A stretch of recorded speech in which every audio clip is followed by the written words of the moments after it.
Hello everyone, మేము recent గా అయితే కాళేశ్వరంలో జరుగుతున్న సరస్వతి పుష్కరాలకైతే వెళ్ళాము. ఐరగాడ్ అయితే సరస్వతి పుష్కరాల్లో ఫుల్ ఎంజాయ్ చేశాడు. చూస్తున్నారే ఇలా పరిగెడుతున్నాడో. ఐరాబాబుకి అయితే వాటర్ లోకి దిగాలని ఫుల్ హ్యాపీగా ఉంది, కానీ కొంచెం భయమేసి అక్కడే ఆగిపోతున్నాడు. ఇక వాటర్ లో దిగాక ఐరాగాడు వాళ్ళ మమ్మ అయితే ఫుల్ ఎంజాయ్ చేస్తున్నారు. గంగలో స్నానాలు అయ్యాక దేవునికి అయితే మొక్కులు చెల్లించాము. ఇక్కడ మొక్కులు చెల్లిస్తుండగానే అక్కడ మైక్ లో గంగా హారతికి టైం అవుతుంది, అందరు రాగలరు అని అనౌన్స్మెంట్ కూడా చేశారు. ఫెసిలిటీస్ అండ్ అరేంజ్మెంట్స్ అయితే చాలా బాగా చేశారు. ఒక్కరికి కూడా ఇబ్బంది కాకుండా చేశారు. గంగా హారతి దగ్గరకు అయితే వెళ్ళాము. స్టార్ట్ కానికి టైం పడుతుంది అంటే అక్కడ కూర్చొని చూస్తూ ఉన్నాము.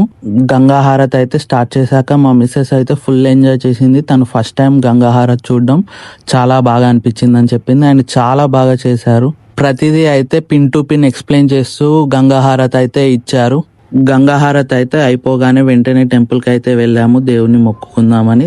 దర్శనం కూడా చాలా బాగా జరిగింది. దర్శనం అయితే అయిపోయాక అక్కడ నిత్య అన్నదాన కార్యక్రమం అయితే జరుగుతుందన్నారు. సో అక్కడికి వెళ్ళి ఫుడ్ అయితే తిన్నాము.